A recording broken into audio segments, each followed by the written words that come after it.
Salut les filles, voilà, je suis de retour enfin avec une nouvelle vidéo. Désolée pour mon absence prolongée, mais j'avais pas du tout le temps de filmer. Et enfin, j'ai enfin trouvé le temps pour vous faire une vidéo qui m'a été réclamée parce qu'on m'a reproché qu'il n'y en avait pas assez sur ma chaîne. Donc ce sont les tops et flops du mois. Donc ce ne sont pas nécessairement des produits que j'ai achetés ce mois-ci ou le mois précédent. Ce sont des produits que j'achète un petit peu partout parce que j'ai pas de magasin spécial pour acheter mes produits. C'est quand je vois, je prends, j'ai un coup de cœur, je prends. Donc voilà, on va commencer tout de suite. Je vais vraiment pas faire dans l'ordre ou quoi que ce soit. Je vais prendre tous les produits qui me tombent sur la main. Je vous dis ce que j'en pense. Donc voilà, je vous invite à regarder la suite de la vidéo si vous savoir ce que j'aimais ou pas. Alors, premier produit que j'adore, que j'aimais. En fait, au mois de janvier, c'était mon anniversaire. J'ai eu 22 ans. C'est pour ça que ça intéresse. Ouais, dans le genre inutile. T'as gagné. Enfin bref, pour mon anniversaire, j'ai eu des bons cadeaux pour aller chez Paris XL et je ne savais pas du tout quoi acheter. Vous allez me dire quoi? T'adores le maquillage, tu vas dans un magasin où ils ne vendent que du maquillage, tu sais pas quoi acheter. Oui, je sais, j'étais là avec mes beaux cadeaux. Je parle trop vite, c'est un truc de fou. J'étais là avec mes bons cadeaux devant les stands de maquillage et je savais pas du tout quoi acheter. Donc, j'ai acheté deux rouges à lèvres. Donc ils sont deux rouges à lèvres totalement différents. Il y en a un de chez Givenchy et un de chez Yves Saint Laurent. Donc Givenchy, c'est celui que je porte actuellement, qui est un nude. Donc c'est la teinte 102 beige plume qui est comme ceci. Donc je vais vous faire un swatch. Et qui a un effet un peu lustré comme ça, légèrement brillant. Donc il est comme ceci. Je sais pas si vous pouvez bien voir. Voilà. Et le deuxième que j'adore porter en hiver, bientôt on ne le portera plus parce que c'est un rouge vif mat. Il est juste magnifique. C'est le 203 dans la gamme des mats chez Yves Saint Laurent qui est comme ceci. Donc je vous fais un swatch. Il est super mat ce rouge à lèvres et j'adore. J'avais pas encore de rouge mat. Donc voilà, ils sont comme ceci. Et ce sont deux gros tops, même pas du mois mais de l'année. Parce qu'ils sont chers. Mais qu'est-ce qu'ils font bien leur job, la bonne tenue, la bonne texture. J'ai rien à redire, ils sont super. Donc voilà pour les deux rouges à lèvres que j'ai adoré. Alors maintenant, vous allez me dire pourquoi elle présente ça. Donc c'est ce petit truc là. C'est une colle pour sourcils. Faux cils. Une colle à faux cils. Vous allez me dire pourquoi elle nous présente une colle à faux cils. Parce que quand j'achète des faux cils, il y a une colle à l'intérieur que j'aime pas du tout utiliser parce que je trouve qu'elle ne tient pas bien, tout simplement. Et en plus, quand on enlève, ça arrache les cils naturels, ça sert à rien du tout. D'acheter des faux cils pour enlever ses vrais cils par après. Donc, j'ai acheté cette colle qui est à part, qui a coûté 10 € chez Produo, que j'utilise maintenant depuis plus d'1 an. J'en ai encore. Donc c'est du latex liquide à l'intérieur. Et il n'y a rien de mieux pour coller vos faux cils. C'est un peu comme la colle duo de que vous pouvez trouver chez MAC. C'est un équivalent. Et franchement, je la trouve super. Quand je maquille quelqu'un, je la mets. Ça tient toute la journée et toute la soirée. Même quand les filles, elles pleurent, etc. Elle tient. Il n'y a aucun souci. Et donc je la trouve super cette colle parce que je n'aime pas utiliser tout simplement les colles qui donnent avec les faux cils. Donc je reviens toujours sur cette colle là qui est très facile d'application. Il faut juste attendre 30 secondes avant d'appliquer. Quand vous l'avez appliqué sur le faux cil, il faut attendre 30 secondes avant de le mettre sur les yeux, attendre qu'elle sèche un petit peu. Et pour l'enlever, ça s'enlève tout seul alors qu'elle tient super bien toute la soirée. Donc voilà, petite astuce si vous n'aimez pas utiliser les colles qu'il y a dans les boîtes à faux cils comme moi. Voilà. Prochain top, encore une fois, c'est le shampoing de chez Osmo. Donc j'avais fait une revue capillaire dessus.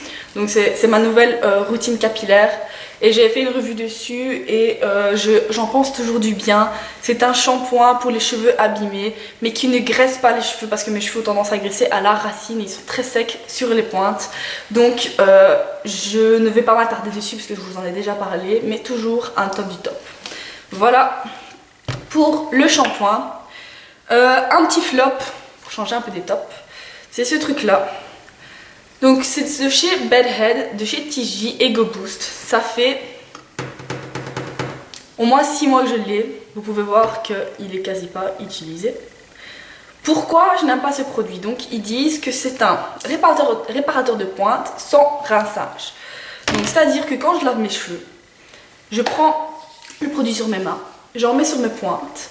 Et il faut savoir que moi je ne sèche pas mes cheveux au sèche-cheveux parce que je trouve déjà de 1 que ça les abîme et de 2 mes cheveux sèchent super vite. Alors si c'est pour ça ou pas, j'en sais rien du tout. En tout cas, quand je l'applique et que mes cheveux sèchent, ils sont comme de la paille. Vous savez quand vous mangez et que vous faites tremper vos cheveux sans le faire exprès dans de la nourriture ou dans quelque chose de sucré, après ils ont une texture bizarre comme s'ils étaient sales. Ah ben, ce produit il me fait exactement la même chose. Je l'ai essayé sur cheveux mouillés, dans la douche etc. C'est pour ça qu'il en manque. Il me fait à chaque fois le même résultat. Donc je n'adhère pas du tout. Je n'ai même pas pu voir s'ils sont... Enfin, si ça a protégé les cheveux parce que je ne l'utilise plus. Donc maintenant... il reste dans mon armoire et je l'utilise pas. Donc voilà. Un petit flop. Alors, autre top du top que je vous ai déjà montré, c'est la Vice Palette d'Urban Decay. Urban Decay, c'est la même chose. Donc qui se présente comme ceci. Donc voilà. Que j'utilise tout le temps. Quand je vais maquiller quelqu'un, c'est la première palette qu'on me demande parce que les couleurs sont attrayantes. Et il y a autant du nude que des couleurs colorées. Les fards, c'est vrai qu'il y en a certains qui sont très poudreux, mais ça va, c'est quand même facile à travailler. Et les fards sont juste géniaux. C'est une de mes abonnées qui me l'avait offerte et je lui dirai jamais assez merci. Donc si elle regarde ma vidéo, je lui fais un petit clin d'œil et un grand merci encore à toi de m'avoir offert cette palette parce que je ne la quitte plus des yeux. Donc voilà, un top du top. Autre top, c'est la gamme de chez Fit Me. Je vous avais déjà fait une revue sur cette gamme là et je n'en démords pas. Je trouve que c'est la meilleure gamme qualité-prix que l'on peut trouver en grande surface pour le teint. J'ai le fond de teint, les anti-cernes, les poudres, donc qui sont juste ici. Je sais pas si vous pouvez voir, voilà. Et les blushs, j'ai tout. J'ai rien à redire, ils sont géniaux. Le fond de teint, meilleure application, meilleure couvrance que ça, enfin couvrance moyenne parce que c'est ce que moi je recherche, j'ai pas d'imperfection. Nickel. Les poudres pour fixer les crèmes et les fonds de teint, nickel. Elles sont mates en plus, j'adore. Franchement, les filles, terrible. Anti-cerne, j'adore. Il s'applique super bien. Donc, pourquoi j'ai un foncé et un clair? Parce que je vais vous apprendre un truc. L'anti-cerne clair, c'est pour les cernes, c'est pas pour les boutons. Vous avez tendance, que ce soit des youtubeuses sur YouTube, évidemment Laura, ou en grande surface, ou dans les salons d'esthétique, à dire « Ah, t'as une imperfection? Mets de l'anti-cerne. T'as un bouton? Mets de l'anti-cerne. » Non, on met pas d'anti-cerne sur un bouton les filles. C'est un truc, on met pas d'anti-cerne sur un bouton. C'est la première règle qu'on nous apprend en esthétique. Quand on voit le maquillage correcteur, pas d'anti-cerne sur les boutons. Pourquoi? La première règle du maquillage, c'est le clair-obscur. C'est-à-dire que le clair met en relief et l'obscur fonce, creuse. Donc, c'est pour ça qu'on utilise du bronzer foncé pour creuser. C'est pour ça qu'on utilise de l'anti-cerne clair pour rehausser. Donc, pourquoi vous allez mettre du clair sur un bouton pour le rehausser? Non. Vous devez choisir un anti-cerne mais plus foncé que votre carnation pour dire de creuser le bouton. Parce que, ok, quand vous mettez l'anti-cerne clair sur le bouton, vous le voyez plus. Quand vous allez bouger à la lumière ou quoi que ce soit, votre bouton va paraître encore plus gros. Donc, les filles, ne faites pas ça, mettre votre anti-cerne habituel que vous mettez sur les cernes aussi sur vos boutons. Utilisez un anti-cerne plus foncé ou alors simplement, s'il est pas super gros à voir, mettez de votre fond de teint, mais ne mettez pas d'anti-cerne, c'est la pire chose à faire. Ne mettez pas d'anti-cerne clair, si je peux dire ça comme ça, sur vos boutons ou vos imperfections, c'est pas le truc à faire. Donc voilà, petite parenthèse sur le maquillage correcteur, parce que je sais très bien qu'il y a beaucoup de youtubeuses qui conseillent ça, alors que non, ne faites pas ça, c'est vraiment pas la chose à faire. Donc voilà, et c'est pas moi qui l'ai inventé, on m'a donné en cours, hein. Donc celle qui dira non, tout le monde dit ça, il y a que toi qui dis ça, non. C'est pas moi qui l'ai inventé, c'est comme ça et j'ai déjà pu tester, j'ai déjà maquillé plusieurs personnes évidemment et c'est vraiment pas la chose à faire. Celui-ci, donc plus foncé que ma carnation, quand j'ai l'imperfection, je le mets dessus, on voit plus rien. Donc voilà. Ça c'était pour mes tops. Donc la gamme Fit Me, franchement les filles, si vous cherchez une gamme pour faire votre teint, la gamme Fit Me, je vous la conseille vivement. Donc voilà. La suite, un flop de chez Flop. Sûr et certain. D'ailleurs j'avais mis une photo sur ma page. Je m'étais fait bouffer par une fille qui était un peu sur les nerfs. Elle a passé ses nerfs sur moi. Elle a choisi la mauvaise personne. C'est ce truc là, le démaquillant de Nivea. Vous allez me dire, mais celle-là elle est vraiment conne. Elle nous présente un flop qui est à moitié vide. Oui, pourquoi? Parce que maintenant, ce petit truc là, quand j'ai remarqué qu'il m'irritait l'œil, mais un truc de fou. Je pleurais, mes yeux étaient rouges pendant 1 heure, je pleure avec ce truc là. Je sais pas comment ça se fait, pourtant c'est un démaquillant biphase, il est censé être doux. Donc je sais pas si c'est pour démaquillant aux yeux, c'est vraiment exprès pour les yeux et m'irrite les yeux, mais un truc de malade. Donc maintenant je les utilise pourquoi? Pour nettoyer mes fossiles. Parce que pour nettoyer des fossiles, il faut un démaquillant biphase. Et je vais pas utiliser mon bon démaquillant de La Roche-Posay pour des fossiles. Donc je me suis dit, comme il me sert à rien, autant qu'il serve à quelque chose. Et pour démaquiller mes fossiles, il est très très bien. Mais sinon, pour sa première utilisation qui est les yeux, démaquillage des yeux, c'est de la pure, je vais pas le dire mais bon. N'achetez pas, si vous avez les yeux sensibles, n'achetez pas. Il y a certaines personnes qui m'ont dit qu'elles n'avaient aucun problème avec ce produit-là. D'autres avaient le même problème que moi. Moi, j'ai les yeux hypersensibles et c'est un truc que je ne rachèterai plus jamais. Ça, c'est sûr et certain. Toujours pour rester dans les démaquillants, un top cette fois-ci, celui de La Roche-Posay. Vous pouvez voir, j'en ai presque plus. C'est un démaquillant miracle. Déjà de 1, il ne sent pas, il a vraiment une légère odeur, mais il ne sent pas. Donc déjà, les trucs qui ne sentent pas, c'est qu'il n'y a pas de... Comment je vais dire ça? Généralement, quand il y a des senteurs fleuries, etc. dans les trucs, ça irrite généralement les yeux. Ici, il ne sent pas forcément quelque chose, il sent le frais, tout simplement. Et il démaquille. Waterproof, eyeliner, mascara, fond de teint, tout. Il démaquille tout, sans m'irriter les yeux. Alléluia, j'ai trouvé le bon démaquillant. J'ai adoré. Franchement, c'est un démaquillant que je rachèterai. La Roche-Posay qui respecte super bien mon pH et mon type de peau. C'est même pas pour les yeux sensibles. Hein. Non, c'est même pas pour... Ah si, c'est pour les peaux sensibles. Donc voilà, franchement, je ne jure plus que par lui. Il est du tonnerre. Franchement, j'adore. Voilà. Un autre top, c'est ce truc-ci. Vous allez me dire, mais c'est quoi ce truc? Donc, c'est un rouleau à cellulite de chez L'Oréal que j'ai acheté chez Action. Donc, Action que vous pouvez trouver dans le complexe. Généralement, quand je passe chez Produit, je passe chez Action. Même si je dois rien acheter, je ressors toujours avec quelque chose là-bas. Ce qui n'est pas vraiment mal parce que ça ne coûte pas du tout cher. Donc, voilà. Ce truc, j'ai adoré. Ça fait maintenant 1 mois que je l'utilise. Je vais pas vous montrer une photo de mes fesses quand même, hein.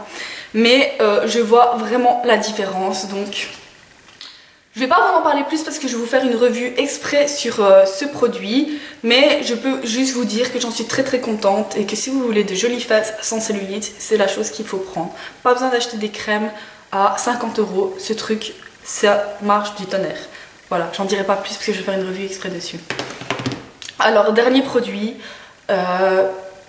qui m'a surprise, on va dire, c'est ce bête shampoing de la marque Kera que vous pouvez trouver en grande surface. La petite histoire de ce shampoing, c'est que une fois par mois, je fais un bain à l'huile d'argan sur mes cheveux. Donc, soit je la mets pure sur mes cheveux et je dors avec selon ce que je dois faire le lendemain, si je dois pas me dépêcher ou quoi que ce soit, ou soit je le fais dans la douche. Et donc quand je le fais dans la douche, je n'aime pas utiliser mes bons shampoings, donc qui soignent vraiment mes cheveux, à mélanger avec l'huile d'argan. Je préfère utiliser un bête shampoing, le mélanger avec l'huile d'argan et le mettre sur mes cheveux. Donc ce que j'ai fait, c'est que j'étais en grande surface chez Carrefour, j'ai vu la marque Kera, une connerie, j'ai dit ah Kera, ça me fait penser à Kerastase, bon allez je vais prendre ça. Le truc rien à voir, mais vraiment rien à voir. Il y avait 3 gammes, il y avait pour cheveux bouclés, pour cheveux lisses et pour le volume. Et je me suis dit, moi qui ai les cheveux raides, comme des baguettes, j'ai besoin de volume, autant prendre ça, tant pis. Sans pour autant me dire qu'il allait avoir un bon effet, tout ça. Surprise, il y a 2 semaines, je fais un soin à l'huile d'argan avec ce shampoing-là. je masse, etc. Je laisse mes cheveux sécher, comme d'habitude. Mes cheveux étaient complètement décollés de ma racine. Comment je vais vous expliquer ça? C'est-à-dire, j'avais du volume. J'étais vraiment... Ce shampoing, je sais même pas combien je l'ai payé parce que je l'ai pris, j'ai vu volume, je l'ai mis dans mon caddie. Et j'ai pas fait attention au prix parce que je me suis dit que c'était un bête shampoing, ça pouvait laver. Et c'est tout, quoi. Et non, en fait, il est super, il donne du volume, il fait son job et il le fait très très bien. Donc pour les filles qui ont les cheveux plats, je vous le conseille. Donc voilà les filles. C'est tout pour cette vidéo. En tout cas, vous avez été nombreuses à me réclamer ce genre de vidéo parce que vous aviez dit que j'en faisais pas assez souvent. Mais c'est vrai que je ne fais pas beaucoup de vidéos parce que je n'achète pas tous les mois. Donc je me suis dit pour vous présenter tout le temps les mêmes produits, ça sert à rien du tout. Ici ça faisait longtemps que j'en avais plus fait, si j'en avais déjà fait une, j'en sais rien du tout. Et donc voilà, je vous présente les produits que j'aime, je suis honnête, j'ai un avis honnête là-dessus. Je n'ai pas peur de dire ce que je pense sur un produit. Et donc voilà, maintenant, chaque personne est différente, je ne suis pas testeur international. Donc chaque personne est différente, certaines vont aimer les produits que je n'ai pas aimés et d'autres vont détester les produits que moi j'ai aimés. Donc c'est vraiment du cas par cas. Moi, à chaque fois que je vous présente un produit, je vous dis mon type de cheveux, mon type de peau ou comment je réagis à d'autres produits pour vraiment savoir si vous avez la même peau que moi ou le même type de cheveux que moi. Comme ça, vous savez un peu vous repérer. Donc voilà, j'ai assez blablaté. Ma voix est trop bizarre. J'ai l'impression que je vais être malade, désolée. Donc voilà les filles, j'espère que cette vidéo vous aura plu. Je vous dis à très bientôt pour une prochaine vidéo. Salut!